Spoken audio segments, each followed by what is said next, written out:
तुम्हारे किसी भी दिए गए टेस्ट को एनालाइज करने के सारे मेथड्स एग्जैक्टली इस बोर्ड पे लिखे जाने वाले हैं with in the next 5 to 6 minutes. बहुत ही ध्यान से देखो एंड इस चीज को समझो, क्योंकि हर एक टेस्ट को तुम इस तरीके से एनालाइज करोगे तभी जाके तुम्हारा सबसे बेस्ट आउटपुट निकल के आ पाएगा एंड तुम टेस्ट से जो एक्चुअल इंप्रूवमेंट डिजर्व करते हो वो चीज तुम्हें मिलेगी। सबसे पहले अलग अलग टाइप के एरर्स होते हैं टेस्ट के अंदर। एक होता है which happens due to anxiety, फिर आता है तुम्हारा सिली एरर, कैलकुलेशन एरर, तुम्हारे कॉन्सेप्ट में ही कोई दिक्कत थी, कॉन्सेप्ट में दिक्कत नहीं थी बट फिर भी क्वेश्चन सॉल्व नहीं हुआ, and last is wrong formula. ये सारे टाइप के एरर्स तुम्हारे किसी भी टेस्ट के अंदर अकर कर सकते हैं, किसी भी सब्जेक्ट के अंदर, एंड इनको तुम्हें कैसे सॉल्व करना है you should note it down properly. क्योंकि जब भी तुम्हारा कोई टेस्ट देते हो, तुमने यहाँ पे दिया एक टेस्ट, ठीक है, टेस्ट से तुम्हें जो निकल के आए मिस्टेक्स से तुम्हें पता चलेगा कि उसके बाद उसके फॉलोइंग जो डेज है उसके अंदर तुम्हारी क्या क्या स्ट्रेटेजी रहेगी, तुम्हारा ओवरऑल जो शेड्यूल है पढ़ाई का वो किस तरीके से होगा, कौन से चैप्टर्स तुम कंप्लीट करोगे, कौन से बुक्स को तुम करोगे, राइट, कौन से क्वेश्चंस प्रैक्टिस करोगे, राइट, कौन से चैप्टर के अंदर तुम्हें ज्यादा क्वेश्चन प्रैक्टिस की जरूरत है, कहां पे तुम्हें थ्योरी पढ़ने की जरूरत है, कौन से चैप्टर्स में तुम्हारी वीकनेस है, एंड तुम्हारी ओवरऑल स्ट्रेटजी क्या रहेगी in the upcoming exams as well as in your preparation. ये सारी चीजें तुम्हें तभी पता चलेगी जब तुम इस टेस्ट को सही से एनालाइज करते हो। नाउ अब तुम्हें ये तो पता चल गया, अब तुम्हें ये हर एक मिस्टेक को सॉल्व कैसे करते हैं वो मैं तुम्हें बताता हूं। First let's raise this. सबसे पहले एंजाइटी वाला जो एरर है, एंजाइटी को अगर तुम्हें फिक्स करना है there is no other way than training your mind. Mind को ट्रेन कैसे करेंगे? मल्टीपल टेस्ट दो, बहुत सारे टेस्ट दो, एंड उन सब में तुम्हारे क्या क्या नर्वसनेस होती है तुम्हारे दिमाग के अंदर उसको नोट डाउन करो। Give many tests. अगर तुम्हें एंजाइटी की दिक्कत है तो तुम्हें हर वीक ट्राई करना चाहिए कि एटलीस्ट तुम्हारा एक टेस्ट हो रहा है एंड उस टेस्ट के अंदर try to stay calm. And ये होगा कैसे? तुम्हें लगता होगा कि भैया ऐसे इजीली बोल देने से हो थोड़ी जाएगा। देयर आर मेथड्स जो तुम यूज कर सकते हो। One is deep breathing. जब भी तुम्हें कोई दिक्कत आ रही है, जब भी तुम एंजाइटी फील कर रहे हो बिल्डअप होते हुए बॉडी के अंदर एंड तुम्हारे दिमाग के अंदर ज्यादा थॉट्स आने लग रहे हैं एंड तुम एक्चुअल क्वेश्चन पे फोकस नहीं कर पा रहे, टेक 3 डीप ब्रेथ्स। इससे तुम्हारी बॉडी कॉम डाउन होगी, तुम्हारा जो ब्लड फ्लो है, तुम्हारा जो ऑक्सीजन सप्लाई है ब्रेन को, इट विल इंप्रूव एंड इससे तुम कॉम डाउन हो जाओगे। इसके साथ अगर तुम bonus sip of water, bottle से एक सिप, एक घूंट पानी पी लो, then that will cool down your body further and तुम फिर 3 to 4 डीप ब्रेथ्स के बाद वापस अपने पेपर के साथ कंटिन्यू करो। इस चीज को बार बार टेस्ट के अंदर अप्लाई करके अपने माइंड को इस तरीके से स्ट्रांग बना दो कि तुम्हें एंजाइटी इफेक्ट ना करे एंड उसके कारण तुम्हारे मिस्टेक्स होने बंद हो जाए। ये एज अ ओवरऑल तुम्हारे टेस्ट की दिक्कत है, ना कि तुम्हारे किसी स्पेसिफिक चैप्टर या फिर किसी टॉपिक के अंदर। अगर तुम्हारे पास किसी चीज के लिए डरा हुआ है, तुम किसी टॉपिक पे डरे हुए हो, तो वो अलग बात है, वो तुम्हारे चैप्टर स्ट्रेंथ में आता है, उसको आगे सॉल्व करेंगे। फिर आता है silly mistakes. Silly mistakes are दोस्त जहां पे तुमने पूरे क्वेश्चन को पढ़ा, अच्छे से समझा, you know the concept, you know everything, but गलती तुमने कहां की? लास्ट में क्वेश्चन में एंड में लिखा हुआ था कुछ और, तुमने ढूंढ निकाला कुछ और, या फिर rounded to the next decimal point लिखा था, उसका ग्रेटेस्ट इंटीजर फंक्शन पूछा गया था। ऐसे टाइप की छोटी छोटी डिटेल्स जो तुम मिस कर देते हो, या तो तुम रश करते हो, या तो तुम एंजाइटी होती है तुम्हें, इस कारण से तुम सिली मिस्टेक करते हो, या तो तुमने क्वेश्चन को रीड करते समय बहुत जल्दबाजी की है। तो रीडिंग के समय जल्दबाजी करने की आदत को हटाओ, डबल रीडिंग करने की आदत हटाओ, अपना जो रीडिंग एबिलिटी है उसको इस तरीके से ट्रेन करो कि तुम क्वेश्चन को फर्स्ट टाइम में ही फुल्ली ग्रास्प कर लो, फुल्ली ग्रास्प, एंड उसके कोई भी अगर इंपॉर्टेंट पॉइंट्स होते हैं, इंपॉर्टेंट पॉइंट्स को अपने पेपर के अंदर जो रफ शीट तुम्हें दी जाती है, उस रफ शीट के अंदर अगर कोई क्वेश्चन तुम सॉल्व करे हो इस सेक्शन में, तो तुम उसका जो इंपॉर्टेंट पार्ट है कि तुम्हें लास्ट में निकालना क्या है, वैल्यू क्या दी गई है, वो सारी चीजें यहाँ पे तुम नोट डाउन कर दो स्टार्टिंग में, क्वेश्चन को सॉल्व करना शुरू करने से पहले, ताकि तुम्हारी इस जगह पे सिली मिस्टेक ना हो। अब आती है calculation error. It is one of the easiest to fix. अपना जो कैलकुलेटर है, कैलकुलेटर उसको कंप्लीटली हटा दो। तुम्हारे स्टडी टेबल के आसपास भी वो दिखना नहीं चाहिए, उसको कभी भी यूज नहीं करना है। Then increase the number of integer and numerical questions. Numerical and integer questions का जो प्रैक्टिस है उसको इंक्रीज करो अपने थ्रू आउट, एंड ट्राई करो कि हर बार एक्यूरेट आंसर तक पहुंचने के लिए, स्पेशली न्यूमेरिकल में, क्योंकि न्यूमेरिकल में 2 डेसिमल डिजिट तक एग्जैक्ट आंसर लाना पड़ता है। ट्राई कि तुम्हारा ये एज मच एज पॉसिबल बढ़िया हो पाए, तब जाके तुम्हारे कैलकुलेशन एरर्स बहुत ही मिनिमम हो जाएंगे। और मल्टीपल चॉइस करेक्ट, जहां पे तुम्हें आंसर्स दूर दूर रहते हैं एक दूसरे से, वहां पे तुम्हारा कैलकुलेशन होने का चांस बहुत ही कम हो जाएगा एंड तुम हर बार सही आंसर निकालोगे। Now comes concept error. अगर तुम्हारा कहीं जगह पे कॉन्सेप्ट में ही दिक्कत है, then you know what to do. तुम्हें उसमें फिर से लेक्चर्स देखने की जरूरत है। रीड और वॉच थियरी, एंड अपना टाइम वेस्ट करके पूरा का पूरा थियरी को फिर से पढ़ने की जरूरत नहीं है। जो पार्ट तुम्हारा मिसिंग है, जो पार्ट में तुम्हें एक्चुअल दिक्कत है, उसको आइडेंटिफाई करो एंड उसकी पढ़ाई करो। क्योंकि अगर तुम पूरा का पूरा पढ़ने जाओगे then you will waste a lot of time.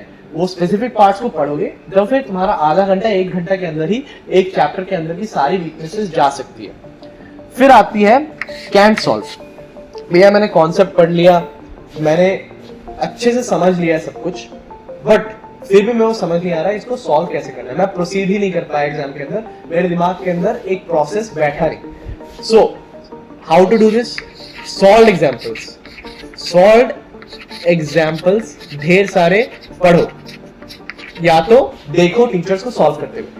सेनगेज जैसी किताब जिसमें बहुत सारे सॉल्व एग्जांपल्स है, उनको देखो किस तरीके से ऑथर ने अप्रोच किया है क्वेश्चन को। क्वेश्चन को देखने के बाद तुम अपने मन में सोचो कि किस तरीके से इसका अप्रोच होगा, उसके बाद compare it to the book approach. Book के अंदर किस तरीके से एफिशिएंटली सॉल्व किया गया है एंड क्या क्या चीजें यूज की गई है जो तुम्हारे दिमाग में शायद नहीं आया था।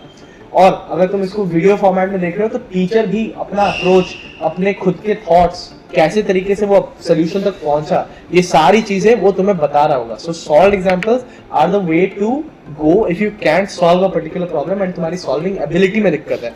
एंड अगर ये तुम्हें इंप्रूव करना है तो फिर तुम्हें ज्यादा एडवांस लेवल के क्वेश्चंस टारगेट करने चाहिए जो तुम्हारी थिंकिंग को अच्छे लेवल पे बना देंगे, जिससे कि तुम्हारा जेई मेंस में कोई चीज गलत हो जाए उसका तो चांस काफी कम हो जाएगा। एंड इन जनरल तुम्हारा जो सॉल्विंग एबिलिटी है वो क्योंकि इंक्रीज हो रहा होगा, तो तुम्हारा कैन सॉल्व वाले क्वेश्चन जो कि तुम्हारे औकात के बाहर है वो बहुत ही कम हो जाएंगे। Lastly there is wrong formula applied. तुमने सब कुछ सही किया और कॉन्सेप्ट भी सही लगाया, but at the end moment तुम्हें जो फॉर्मूला लगाना था तुमने वो एग्जैक्ट फॉर्मूला नहीं लगाया।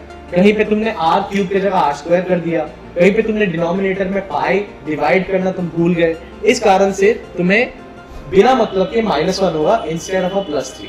तो इसको अगर तुम्हें मिस आउट नहीं करना, ये फ्री के मार्क्स को मिस आउट नहीं करना, देन मेक गुड शॉर्ट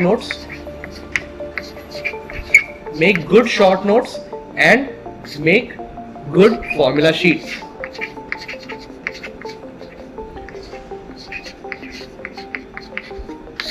तुम्हारा हर एक टॉपिक का short notes and formula sheets at least 3 to 5 times revise हो जाना चाहिए बिफोर योर फाइनल एग्जाम। अगर तुम्हारा 3 से 5 बार रिवाइज हो चुका है किसी भी चीज का short notes and formula sheets, तो बहुत ही कम चांस रहता है कि तुम उसका कोई भी फॉर्मूला या कोई भी कॉन्सेप्ट को गलत अप्लाई करोगे या गलत तरीके से यूटिलाइज करोगे उसकी फॉर्मूला को in the exam, leading to a बिना मतलब का silly mistake which costs you a mark. तो ये हो गए तुम्हारे सारे टाइप के मिस्टेक्स जो तुम कर सकते हो एंड उनको किस तरीके से तुम्हें ठीक करना है। अब ये चीज का फटाफट से स्क्रीनशॉट ले लो। I am moving out of the frame, take a screenshot fast, then I will move on to the next part of the video.